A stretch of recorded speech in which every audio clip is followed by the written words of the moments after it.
Na primavera de 2022, uma equipa arqueológica internacional, liderada pela doutora Kathleen Martinez, incluindo ela, investigou uma passagem subterrânea cheia de areia perto do Templo de Taposiris Magna, 32 km a oeste de Alexandria, o local enigmático do Egito.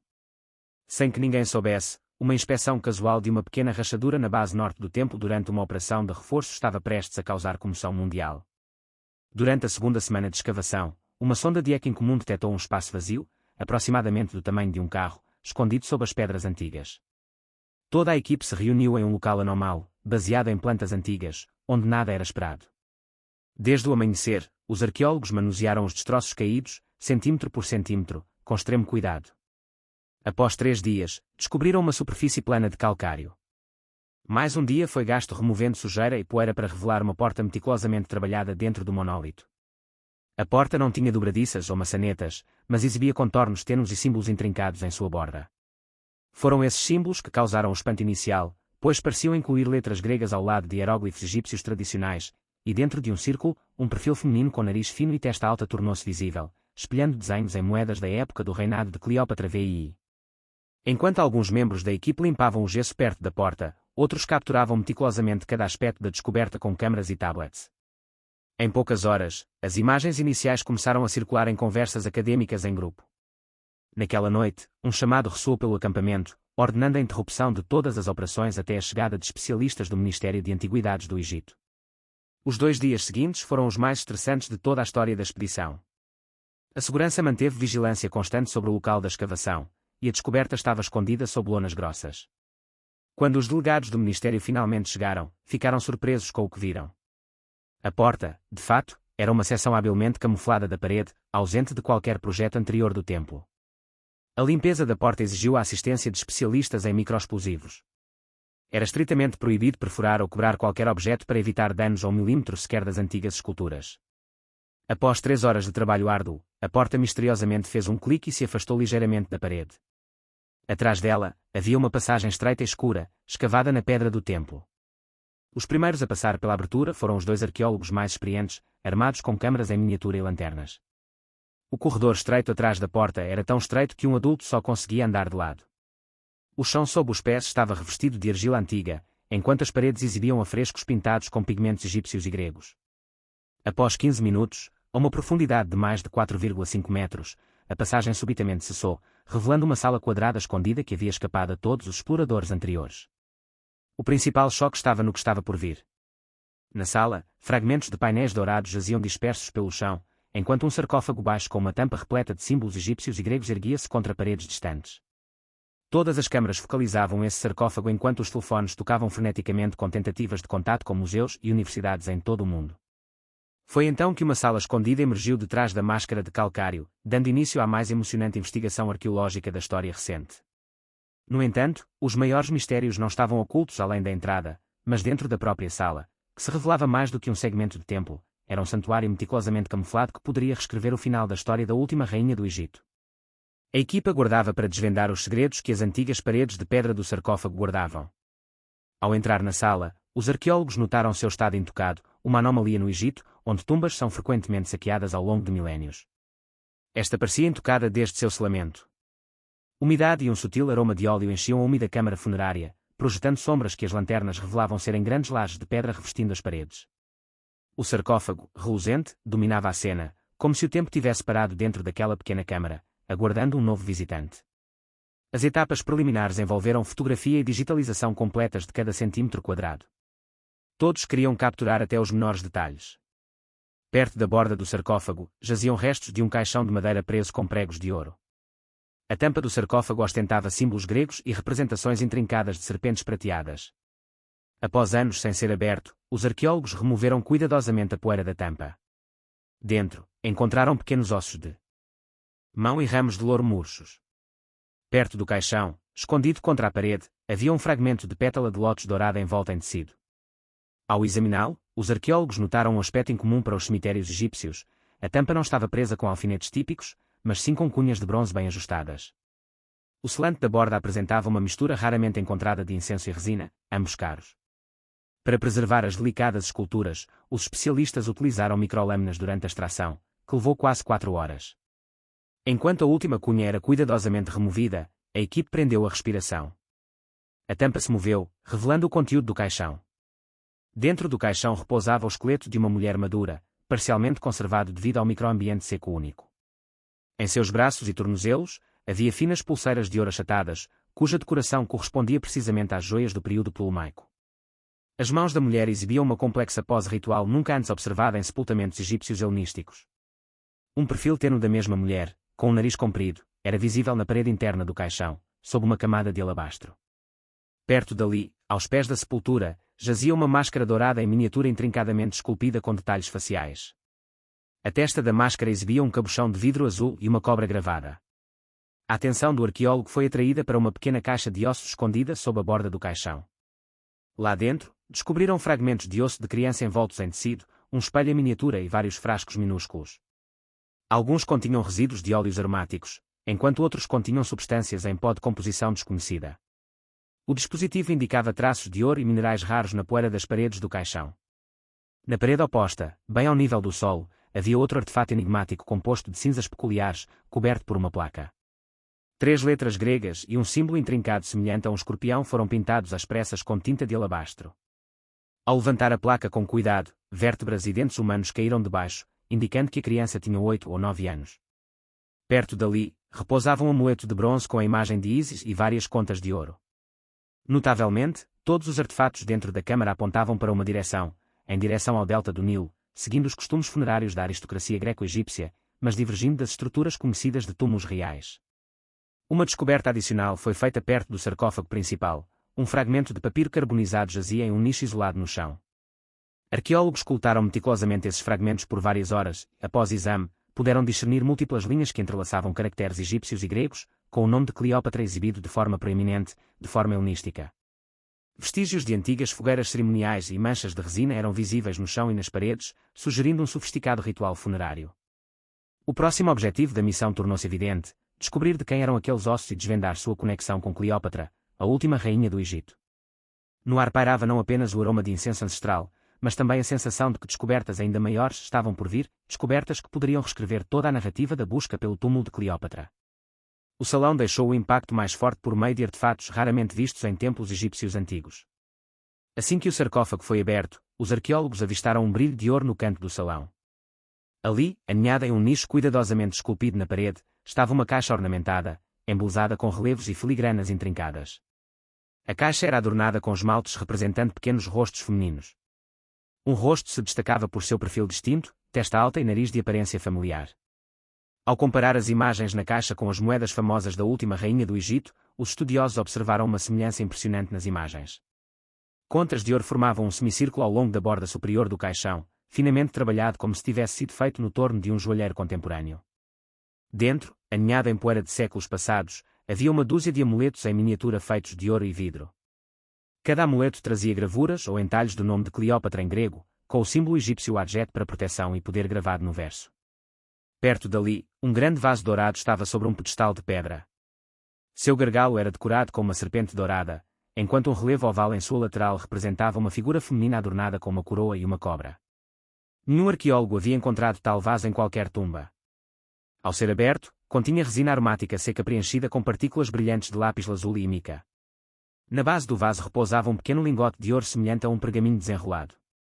Mais uma vez, o nome de Cleópatra foi inscrito, usando 2 escritas distintas, no sarcófago. No verso, escondido sob uma pilha de pequenos cacos, eles desenterraram um amuleto feito de vidro fosco, com a forma de uma cabeça feminina. A frase, Divina Cleópatra, era legível em grego antigo na faixa que circundava sua cabeça. Ouro adornava o pescoço e os lábios, enquanto pequenas peças de turquesa compunham os olhos. Pesando apenas 14 gramas, este amuleto era considerado o ápice da arte egípcia helenística. Atrás do amuleto, os arqueólogos encontraram um anel de bronze e tema distinto com o desenho de um barco. O lado interno do anel exibia um retrato em miniatura bem preservado esculpido em camadas de jade branco, retratando uma mulher com penteado e joias idênticos às representações de Cleópatra nas moedas de prata de seu reinado. O anel era miniatura, cabendo confortavelmente apenas no dedo delicado de uma mulher ou possivelmente projetado para um colar. Uma coleção de artefatos, empoeirados e manchados de cinzas, estava espalhada pela sala. Entre eles estava um medalhão em comum feito de vidro azul, circundado por ouro. O medalhão retratava nitidamente uma mulher, segurando um papiro em uma mão e uma estatueta de Horus, o deus, na outra. No verso, uma gravura representava uma mulher em um longo manto sentada em um trono com um pequeno leão a seus pés, uma cena não encontrada em nenhum medalhão egípcio helenístico conhecido anteriormente. Outro achado foi um grampo de cabelo de ouro adornado com uma cobra, simbolizando imortalidade e proteção. A parte superior do grampo de cabelo ostentava uma incrustação de vidro azul gravada com texto grego, que os estudiosos reconheceram como epítetos comumente associados a Cleópatra. Em um pequeno recipiente de ágata vermelha, arqueólogos desenterraram um selo de argila exibindo uma imagem incomum. As gravuras retratam uma mulher usando um diadema real segurando um cetro duplo, com a deusa Ísis em pé ao seu lado, de asas abertas. Tais visuais eram exclusivos dos membros mais proeminentes da dinastia Ptolomaica. Entre o ouro e as pedras preciosas, havia também itens menos ostentosos, como um estilete de madeira com bainha dourada e um pequeno espelho com a inscrição em grego da mensagem eterna de Cleópatra. Uma fina bandeja de prata perto da parede, rente ao chão, exibia uma águia bicéfala em relevo, um símbolo do mundo helenístico na intersecção de reinos. Os artefatos descobertos eram notáveis não apenas por seu artesanato suntuoso, mas também por sua fusão única de elementos culturais. Desenhos egípcios combinados com emblemas gregos adornavam cada artefato, e neles estava gravado o nome de Cleópatra ou títulos reconhecidos apenas em suas funções oficiais. A riqueza de itens de luxo descobertos em uma única câmara levou a equipe de escavação a concluir que a mulher enterrada ali possuía uma posição social excepcionalmente alta. Um último passo era necessário antes de chegar a uma conclusão definitiva.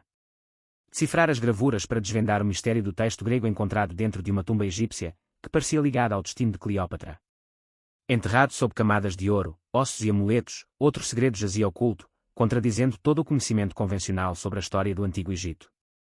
Esse segredo foi a chave que deixou estudiosos perplexos ao redor do mundo por muitos anos. E foi esse mesmo segredo que serviu como o código, um quebra-cabeça que continua a intrigar estudiosos do mundo todo. Concentrando-se inicialmente em suas descobertas, a equipe rapidamente se concentrou em uma tira de papiro carbonizado alojada entre o piso de pedra e a base do sarcófago. Ao desdobrá-la meticulosamente sob potentes lupas, os arqueólogos notaram linhas refinadas gravadas nela. A parte superior estava inscrita com grandes letras gregas, mas o texto abaixo tornou-se cada vez mais complexo. Alguns caracteres pareciam distorcidos intencionalmente, e espalhados entre eles estavam hieróglifos egípcios, discerníveis apenas por estudiosos da era helenística. A linha superior exibia legivelmente o nome de Cleópatra, acompanhado por títulos usados exclusivamente pela última rainha do Egito. Abaixo disso, havia um fragmento enigmático composto por 3 símbolos gregos desconhecidos, ausentes de qualquer registro histórico de cifras. Enquanto alguns membros documentavam e decifravam o papiro, outros se deparavam com outro enigma. A parte inferior da tampa do sarcófago era extensamente adornada com gravuras, principalmente em grego antigo, mas também contendo mensagens enigmáticas que pareciam codificadas. Os caracteres apresentavam pequenos pontos como numerais e exibiam símbolos semelhantes a lótus e escorpiões entre as palavras. Inicialmente, apenas uma passagem se mostrou facilmente legível: aqui jaz a rainha, filha dos deuses. No entanto, um exame mais aprofundado revelou o texto com palavras pontuadas por números e terminações dispostas de forma não convencional para a ortografia clássica. O dia seguinte foi dedicado a uma análise meticulosa. Cada linha foi copiada manualmente e fotografias da descoberta foram prontamente enviadas para universidades de destaque na Europa e na América. As respostas chegaram rapidamente. Ninguém havia encontrado tal fusão de símbolos e números anteriormente. Até mesmo decifradores experientes de textos gregos ptolomaicos tiveram dificuldade com esse quebra-cabeça. Em alguns dos textos, letras foram reposicionadas dentro das palavras, enquanto símbolos ocultos potencialmente revelavam nomes e pistas vitais sobre a identidade da falecida. Um aluno de Tessalónica identificou um código específico comumente usado em textos religiosos alexandrinos, mas não conseguiu compreender a lógica por trás da troca de letras e números. À medida que o exame do papiro avançava, descobertas adicionais emergiram. Na parede dos fundos da sala, logo atrás do nicho que continha o artefato dourado, uma tira de gesso envelhecida foi desenterrada. Após uma restauração completa, uma fina laje de mármore foi revelada abaixo dela, exibindo um fragmento de uma inscrição grega colorida com pigmento mineral. O texto consistia em apenas 6 palavras, mas sua disposição se desviava das estruturas padrão. O segredo é iluminado pela luz de 2 divindades. As letras finais, estilizadas como um escorpião e um lótus, estavam ausentes nas inscrições gregas clássicas. O grupo passou quase um dia inteiro examinando as gravuras no sarcófago, juntamente com fragmentos de papiro descobertos. Os autores do texto haviam embaralhado intencionalmente a sequência de palavras e letras, e dentro dessas frases havia pelo menos 2 níveis de codificação ocultos. Letras e números eram intercambiáveis. Sob uma camada de tinta desbotada em uma das linhas inferiores do papiro, surgiu outra dica: encontra a alma no templo perto do sol. A equipa acreditava que isso poderia indicar a localização do túmulo. Perto dali, a escrita grega indicava apoteose, um termo frequentemente associado aos rituais de deificação dos monarcas helenísticos. Ao cair da noite, a exploração encontrou outro enigma. Bem no centro da sala, sob uma fina camada de alabastro, escondia-se um segundo texto curto, inscrito em uma placa plana. As palavras circundavam uma figura negra semelhante ao retrato de Cleópatra, encontrada em um complexo funerário egípcio. Várias letras estavam invertidas, exigindo a separação de sílabas para decifrar imortal na casa de Ísis. Curiosamente, esta foi a primeira descoberta de uma teia tão intrincada de referências em inscrições egípcias. Uma parte do texto só podia ser lida sob um ângulo de luz específico. Para decifrar a cifra, os arqueólogos expuseram à luz um antigo selo de ouro de uma caixa de amuletos. A lateral do selo exibia uma série gravada de 9 letras gregas e 2 símbolos egípcios. Quando comparado com uma linha no papiro, o texto do selo mostrou que todas as letras eram repetidas, enquanto os símbolos representavam sílabas ausentes. A técnica de criptografia em grade de tabuleiro de xadrez, exclusiva das comunicações secretas dos Ptolomeus, era o tema em questão. Ao amanhecer do terceiro dia, os estudiosos chegaram a um consenso. Imediatamente, uma equipe internacional foi encarregada de decifrar o conteúdo do papiro, inscrições em paredes e gravuras. Durante várias semanas, criptógrafos, historiadores helenísticos e especialistas em epigrafia se revezaram em tentativas de desvendar o mistério. Certas frases eram traduzíveis. A filha de Júlia está com o sol, o trono está escondido dos adversários. Lembrança eterna na casa de Magna. Em um fragmento, sob ampliação, o nome Ptolomeu tornou-se visível, escrito em uma forma feminina grega, comprovando Cleópatra como filha do faraó e descendente de Alexandre, o Grande. Desta vez, enquanto estudiosos discutiam sobre a autenticidade e o significado das inscrições no templo, o ministro egípcio de antiguidades determinou medidas rigorosas de segurança para o local. Simultaneamente, a internet fervilhava com inúmeras interpretações sobre o texto decodificado. Alguns sugeriram que se tratava de um feitiço ritual, enquanto outros sustentaram que descrevia um procedimento para ocultar o poder real. No entanto, ninguém conseguiu explicar satisfatoriamente por que as inscrições eram tão complexas ou por que múltiplos alfabetos e camadas de criptografia foram empregados simultaneamente. O enigma persistia: quem era o autor dessa cifra e para quem essas mensagens secretas eram destinadas? Em última análise, decodificar esses textos poderia não apenas adicionar um novo nome aos anais de grandes mulheres da antiguidade, mas também oferecer insights valiosos sobre as verdadeiras razões e circunstâncias que cercaram a queda da última rainha do Egito. Em seguida, a equipa enfrentou a fase de vanguarda do exame, elevando as relíquias usando técnicas científicas que, até recentemente, poderiam ter parecido uma obra de ficção científica para arqueólogos veteranos. Assim que a empolgação com as descobertas iniciais surpreendentes diminuiu, equipes de laboratório da Europa, América do Norte e Oriente Médio iniciaram o trabalho no que poderia ser a avaliação mais revolucionária da história da egiptologia. 3 dias após a abertura do sarcófago, especialistas transferiram amostras de ossos e cabelos para um laboratório móvel localizado próximo às paredes do Taposiris Magna. Primeiro, os biólogos se maravilharam com o nível incomum de preservação dos restos mortais. Fragmentos de crânio, dentes e fêmur foram pouco afetados pela passagem do tempo. A resina espessa dos ossos foi raspada com microbisturis. Uma descoberta surpreendente dentro dessa camada de selagem de incenso, que funcionava como conservante, continha micropartículas raramente vistas de um material delicado, tipicamente ausente em achados arqueológicos semelhantes. Simultaneamente, especialistas de Londres e Atenas chegaram. Eles coletaram pequenas amostras para análises simultâneas, a fim de minimizar possíveis erros. Na primeira semana, o laboratório de microscopia de Florença confirmou que o DNA decifrado era de uma mulher que morreu entre 40 e 45 anos, possuindo traços semíticos distintos com sutis características mediterrâneas. A cor dos seus olhos, discernida por indicadores de pigmentação, era castanho-oliva, enquanto seu cabelo exibia traços de pigmento preto natural com ocasionais toques de castanho. O árduo processo envolveu o exame do DNA mitocondrial, não apenas para determinar com precisão o sexo e a idade, mas também para descobrir ligações entre os ossos desenterrados e membros reconhecidos da dinastia Ptolomaica. Na segunda semana, laboratórios em Cambridge e Alexandria compararam os haplótipos recém-descobertos com o DNA de múmias armazenadas em museus de Londres, Cairo e Berlim. As correspondências de marcadores mitocondriais ultrapassaram 80% com restos mortais conhecidos de mulheres da linhagem real helenística. Notavelmente, uma dupla mutação registrada anteriormente apenas em 2 mulheres que serviram na corte de Alexandre, o Grande, e que ostentavam o nome Ptolomeu em registros oficiais, chamou a atenção. Exames subsequentes revelaram uma combinação genética excepcionalmente rara, típica de mulheres aristocráticas greco-macedônias no Egito helenístico. Os geneticistas rapidamente concluíram que a similaridade entre a mulher descoberta e a múmia que se acredita ser Cleópatra I excede 90% com base em marcadores primários. Padrões correspondentes de marcadores ligados à estrutura do crânio e ao formato do nariz correspondiam perfeitamente às representações de Cleópatra em moedas e estátuas, apresentando um queixo alongado, testa alta e curva nasal distinta. Para validar essas descobertas, testes de DNA foram realizados nos restos mortais de uma criança descoberta em um cofre secreto. Marcadores genéticos ao longo da linhagem materna eram uma combinação perfeita, confirmando a criança como descendente do sepultamento principal. Mais intriga surgiu com a descoberta de um terceiro esqueleto, parcialmente preservado, que indicava ascendência mediterrânea e do Oriente Médio por meio de seu haplótipo, típico de uniões entre a nobreza helenística e egípcia. Sob tais condições, a extração de DNA só é possível em circunstâncias estéreis.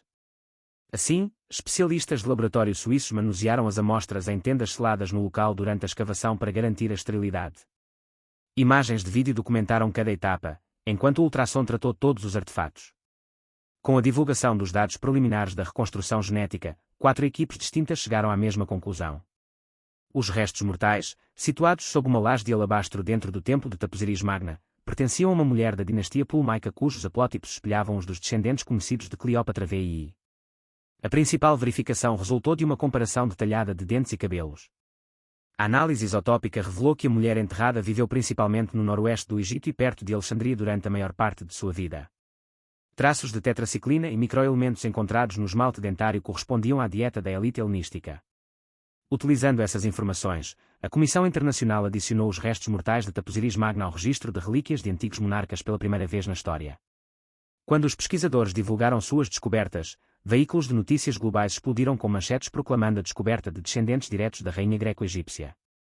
Buscando confirmação, os cientistas realizaram uma coletiva de imprensa no local da escavação, apresentando imagens dos haplótipos em mãos para verificar se a composição genética nos ossos descobertos correspondia a mutações únicas da dinastia Ptolomaica helenística e se alinhava com dados de múmias descobertas anteriormente em Alexandria e Mênfis. Após essa revelação, o Ministério de Antiguidades do Egito fechou o acesso público ao templo, e amostras de DNA foram guardadas no Arquivo Nacional do Cairo para segurança. Apesar da necessidade de confirmação oficial por meio de inscrições, a comunidade científica agora não tinha dúvidas de que os restos genéticos desenterrados pertenciam a Cleópatra, a última rainha da dinastia Ptolomaica. O triunfo arqueológico gerou debate e intriga, com céticos clamando por mais investigações e admiradores fervorosos vislumbrando a descoberta de mais enigmas da mulher mais proeminente do mundo antigo. A partir de então, todo o interesse se concentrou no templo de Taposiris Magna e seus persistentes enigmas encerrados em suas paredes de pedra. Assim que a notícia da descoberta se aventurou além do acampamento arqueológico, a disputa passou de debaixo dos arcos do antigo templo para a arena global de periódicos internacionais e laboratórios científicos do mundo todo. As imagens iniciais do sarcófago e dos artefatos mal circularam online quando egiptólogos renomados expressaram opiniões divergentes. Por um lado, os defensores da descoberta sensacional rapidamente anunciaram a revelação do túmulo de Cleópatra como a descoberta mais importante do século. Eles divulgaram comunicados à imprensa para importantes universidades em Londres, Nova Iorque e Atenas, estenderam convites para visitas online e defenderam uma revisão imediata dos livros didáticos sobre a narrativa histórica do Egito helenístico. No entanto, seus adversários pediram a interrupção do projeto e os acusaram de buscar reconhecimento. Os críticos destacaram inconsistências entre os artefatos descobertos e as práticas funerárias reais egípcias tradicionais, sugeriram que inscrições gregas e cifras complexas podem ter sido adicionadas posteriormente e insistiram em uma inspeção imparcial de quase todas as pedras do túmulo. A Escola de Arqueologia da França apresentou uma queixa oficial ao Ministério de Antiguidades do Egito, alegando transparência insuficiente nos métodos de escavação. Atualmente, representantes de mais de uma dúzia de embaixadas estrangeiras estão reunidos no Campo Magna de Taposiris.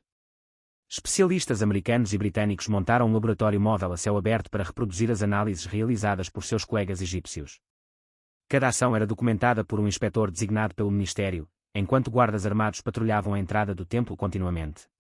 Relatos de tentativas de invasão no local da descoberta eram frequentes, indivíduos tentavam romper barreiras temporárias, sobrevoar o acampamento com drones e até mesmo se infiltrar na equipe sob falsos pretextos de serem estudantes.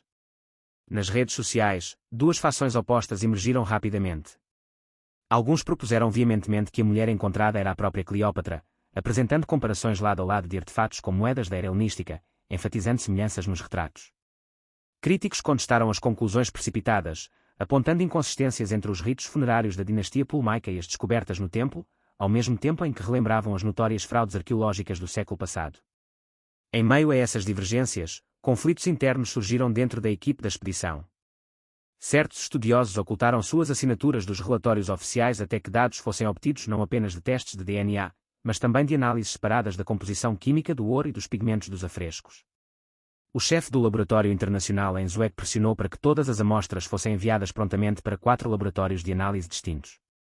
Simultaneamente, especialistas londrinos exigiram um relato abrangente do processo de abertura do sarcófago para publicação em importantes publicações científicas.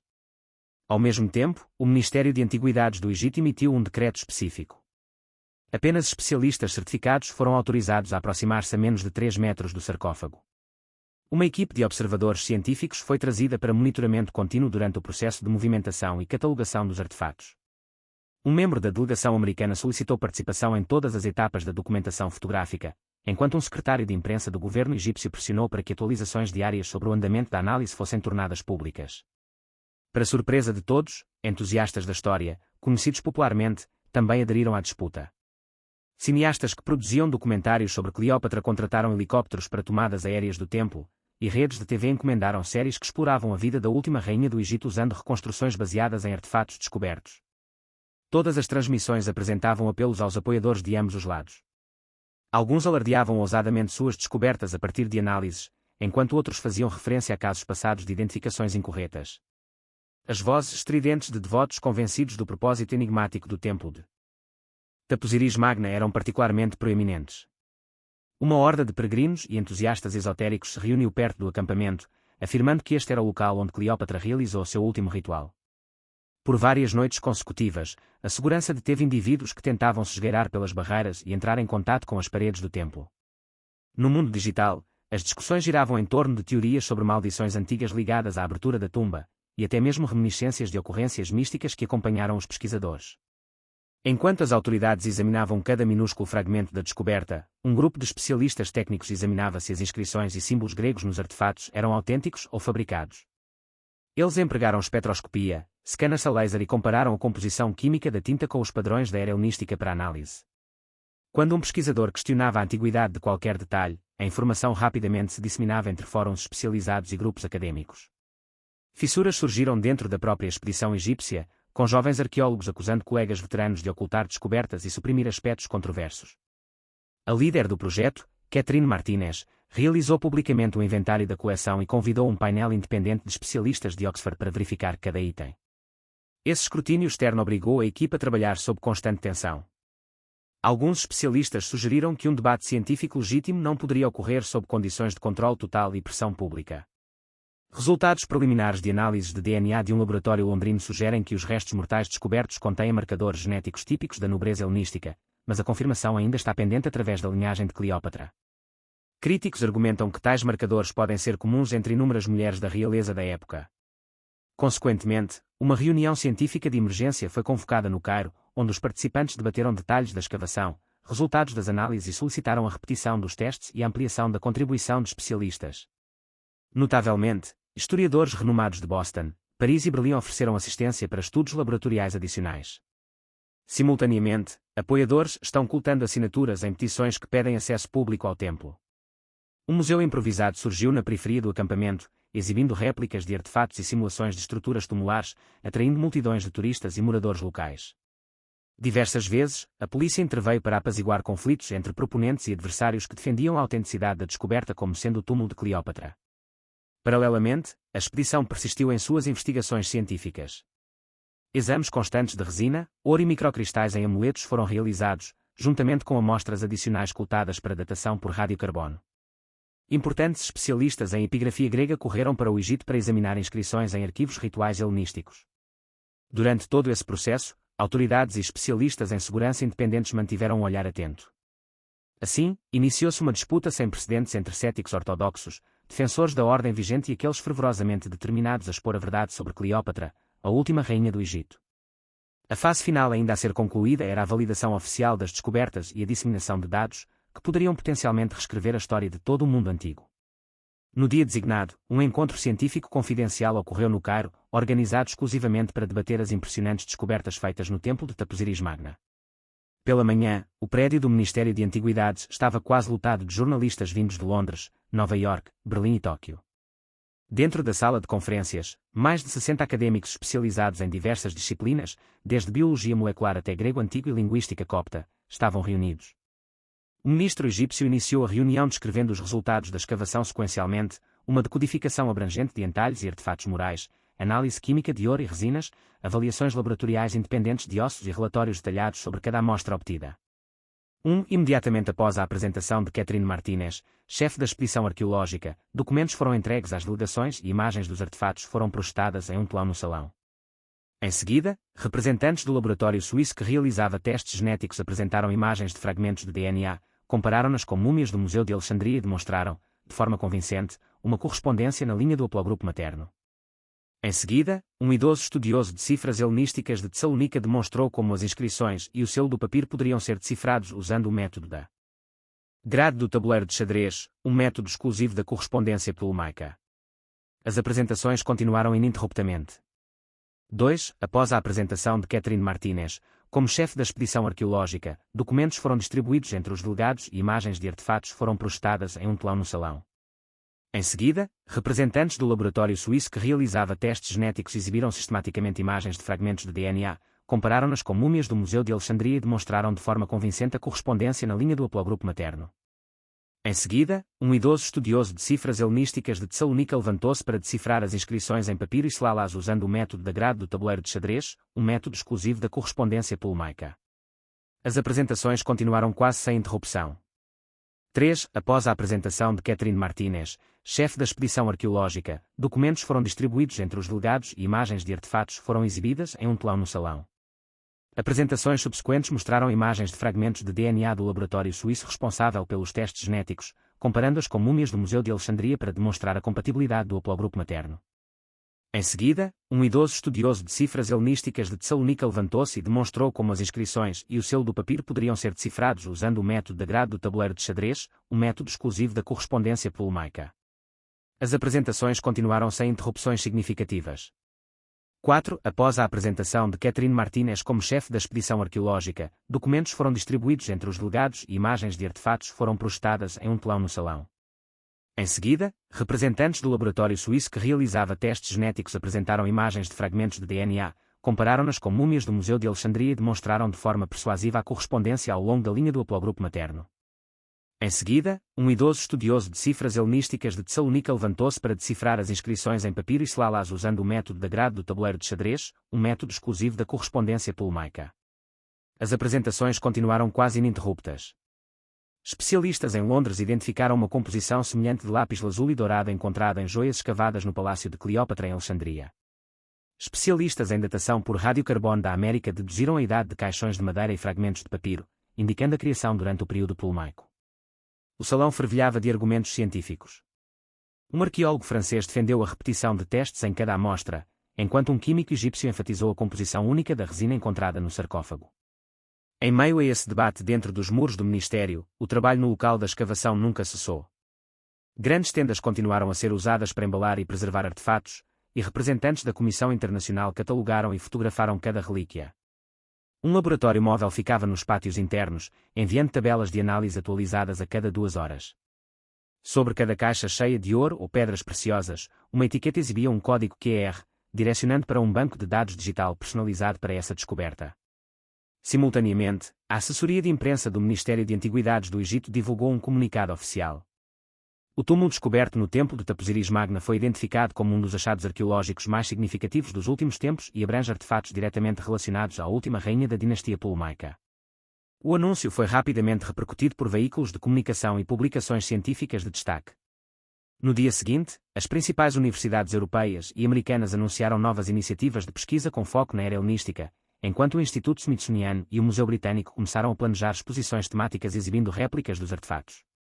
Assim que a descoberta foi publicamente reconhecida, o Ministério estabeleceu um sistema de segurança exclusivo para o sítio. O templo de Taposiris Magna foi totalmente fechado para visitantes. Serviços especiais protegeram todas as entradas, reforçadas com câmaras de vigilância e alarmes adicionais, não apenas em suas dependências, mas também ao longo das estradas que levavam a ele. Simultaneamente, a Biblioteca Municipal de Alexandria fervilhava de estudantes que passaram dias reunindo dados sobre todos os descendentes conhecidos de Cleópatra, examinando imagens e dissecando textos. Um catálogo online exibindo todos os artefatos da tumba surgiu, oferecendo modelos 3D para exame e comparação com peças de museu. Em laboratórios secretos, os testes de DNA continuaram em ritmo acelerado. Geneticistas anunciaram a criação de um consórcio genético internacional para comparar meticulosamente os haplótipos extraídos com amostras de outros sepultamentos reais no Egito, Grécia e Macedônia. Simultaneamente, especialistas em resinas, pigmentos e ouro compartilhavam fórmulas de ligas antigas em simpósios abertos para minimizar qualquer chance de falsificação.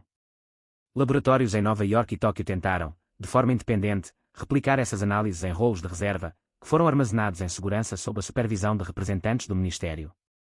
Após o endosso oficial da expedição, diversas universidades e instituições científicas iniciaram concursos de bolsas de estudo e auxílios para jovens especialistas interessados em trabalhar no artefato de Cleópatra. Redes nacionais de televisão e plataformas de streaming estrearam novos projetos documentais com reconstituições de eventos e animações em 3D, permitindo que milhões de espectadores explorassem a vida da última rainha do Egito sob uma nova perspectiva. Em simpósios globais, historiadores têm deslocado seu discurso para além de meros enigmas em torno de sepultamentos, aprofundando-se agora em interpretações extraídas de inscrições e códigos revelados. A revelação de textos codificados exclusivos desencadeou novas especulações sobre a língua clandestina das elites dinásticas helenísticas, enquanto artefatos descobertos provocaram uma reavaliação de crenças estabelecidas sobre as práticas funerárias prevalentes na época de Cleópatra. Teorias antigas estão gradualmente recuando para a obscuridade. Agora, a comunidade acadêmica opera com descobertas indiscutíveis, substanciadas por múltiplos laboratórios independentes e painéis de especialistas simultaneamente. Após a recente declaração da expedição de conclusão da fase preliminar de estudo, o Ministério de Antiguidades do Egito organizou uma visita para delegados da Unesco para ilustrar a metodologia empregada no exame e na salvaguarda do artefato único. Cada ação foi documentada por câmaras de alta qualidade. Arquivos históricos transbordaram com incontáveis horas de vídeo e terabytes de dados, inaugurando uma era inédita para a arqueologia. A descoberta em Taposiris Magna marcou um momento crucial para a egiptologia, com a veracidade de Cleópatra e quando globalmente em todas as línguas, comprovada pela investigação científica. Arqueólogos retomaram a exploração de enigmas antigos, mas todo o mundo acadêmico e cultural encara os templos egípcios com uma visão renovada, ciente de que uma revelação impressionante poderia alterar rapidamente todas as narrativas sobre a última rainha do Egito nos últimos 2 milénios.